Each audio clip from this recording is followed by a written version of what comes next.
Mówiłam już o tym, co warto zrobić zaczynając odchudzanie, a dziś będzie o tym, czego unikać i na co uważać. Podzielę się takimi 4 bardzo ważnymi moim zdaniem punktami, przez które wiele osób nie może schudnąć. Jeżeli jeszcze się nie znamy, ja nazywam się Klaudia, jestem dietetyczką, a to jest film z serii Szybkie Wskazówki, gdzie staram się w takiej krótkiej i lekkostrawnej formie przybliżyć Wam ważne tematy. I pierwsza taka rzecz, na którą trzeba uważać, to smażenie w dużej ilości tłuszczu, ale też obecność w diecie produktów, które bardzo dużo tego tłuszczu dostarczają. Masło, majonez, śmietana, czerwone mięso, szczególnie takie jak boczek, golonka, żeberka, które tego tłuszczu zawierają sporo, a jeszcze do przygotowania też zazwyczaj jakaś dodatkowa porcja tłuszczu jest dodawana. I tutaj nie chodzi o to, żeby całkowicie rezygnować z tłuszczu w diecie. Zdecydowanie nie, bo jest on nam też potrzebny dla zdrowia naszych hormonów, dla prawidłowego wchłaniania się witamin rozpuszczalnych w tłuszczach. Natomiast jest on również bardzo kaloryczny.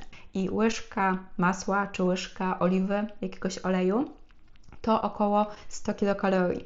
Więc nie zwracając uwagi na to, ile takiego oleju dodajemy do przygotowywania potraw czy do sałatki, nawet jeśli to są zdrowe posiłki, tutaj zwróćcie też na to uwagę, nawet jeśli to są zdrowe posiłki, jeśli to jest oliwa, która też jest fajnym, wartościowym tłuszczem w naszej diecie, ale jeżeli dodamy jej zamiast łyżki czy łyżeczki, to kilka łyżek do sałatki, albo polejemy sobie obficie jakieś tej grzanki, to będą one po prostu wysokokaloryczne, a jeżeli zależy nam na odchudzaniu, to ważne jest, żeby zmniejszać kaloryczność swoich posiłków. Trzeba tutaj oddzielić tą kwestię też zdrowotności od kaloryczności, bo później jest tak, że staracie się, ta dieta jest naprawdę dużo bardziej wartościowa pod takim kątem zdrowotnym, ale gdzieś tam tych efektów odchudzania nie ma i to może być właśnie jedna z przyczyn. Drugi punkt też, na który warto uważać, to takie fit zamienniki słodyczy. Różnego rodzaju produkty, batony, ciasteczka typu fitness, slim, czy nawet takie domowe przepisy, które też mają być, są określane jako fit ciasto, a tak naprawdę nie zawsze to oznacza, że one są mniej kaloryczne niż takie standardowe odpowiedniki. Także te produkty czy przepisy można znaleźć bardzo różne. Ja na przykład jak dzielę się z Wami przepisami na takie zdrowsze, mniej kaloryczne wersje deserów, to one faktycznie są mniej kaloryczne, ale niektóre z nich mogą wcale takie nie być. Także uważajcie na to, bo może być tak, że będziecie sobie odmawiać jakiegoś ulubionego batona, będziecie stosować jakieś zamienniki w formie batonów muesli, a okaże się, że zarówno kaloryczność jest bardzo podobna, a skład też nie zawsze w takich produktach jest dobry. Bardzo różnie to bywa niestety. Więcej o takich produktach, które udają zdrowe, często są uznawane za zdrowe, a w rzeczywistości niekoniecznie takie są. Mówiłam w innym filmie, także też go Wam tutaj wrzucam. Myślę, że mogą Was niektóre z tych produktów zaskoczyć. Jeśli chcesz schudnąć, to przygotowałam też taki bezpłatny e-book z 17 prostymi zmianami, nawykami, które bardzo to ułatwiają. Także jeśli chcesz, to możesz pobrać taki e-book zapisując się do mojego newslettera, a link zostawiam w opisie pod filmem. I jedną z takich zmian, które opisuję w e-booku, ale chcę się też nią podzielić tutaj z Wami, jest unikanie jedzenia przed telewizorem, przed komputerem, scrollując telefon, kiedy nasza uwaga jest skupiona na czymś innym, nie na jedzeniu. W takiej sytuacji bardzo łatwo jest przeoczyć te sygnały sytości, które wysyła nam nasz organizm, ale też badania potwierdzają to, że jedząc na przykład przed telewizorem, mamy tendencję do jedzenia większych porcji. Także warto przynajmniej część posiłków, te na które jesteście w stanie sobie pozwolić, zwrócić uwagę, żeby jeść je przy stole, na siedząco, powoli, też skupiając się bardziej na tym, co jemy, tak żeby zarówno nasz organizm, nasz mózg odnotował to, że jemy, żeby trochę bardziej wsłuchać się w te sygnały z organizmu, te sygnały głodu i sytości.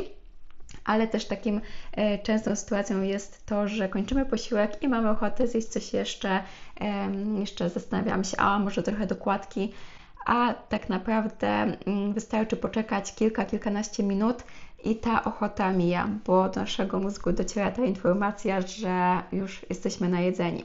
Także dzięki też wolniejszemu jedzeniu szybciej wyłapiemy to, że już możemy zakończyć posiłek, to też bardzo dobrze wpływa na odczuwanie właśnie tej sytości po posiłku. I ostatni punkt, na który chciałabym zwrócić Waszą uwagę, na który warto uważać, jest nadrabianie kalorii w weekendy.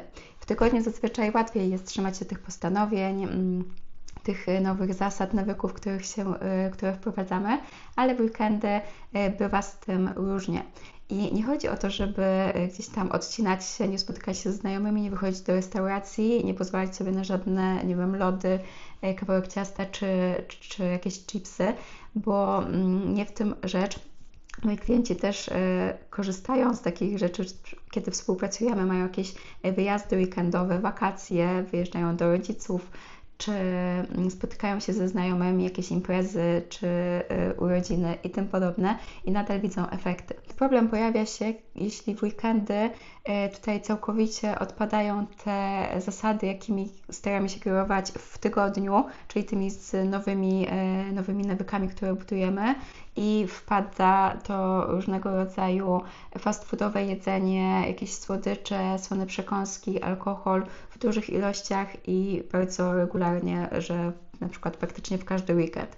Wtedy niestety, ale będzie to bardzo spowalniało proces odchudzania, no bo takimi wysokokalorycznymi posiłkami jest po prostu łatwo podbić energetyczność diety i no troszeczkę można sobie niestety, ale zmarnować te starania, które były w ciągu tygodnia wypracowane.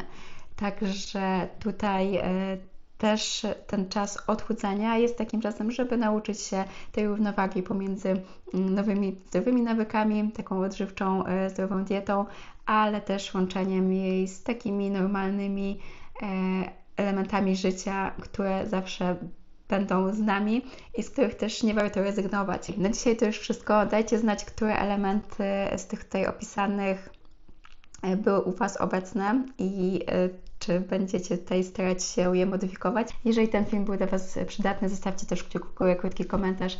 Miło mi wiedzieć, że korzystacie z tych filmów, którymi się tutaj dzielę. Do zobaczenia w kolejnym filmie. Pa!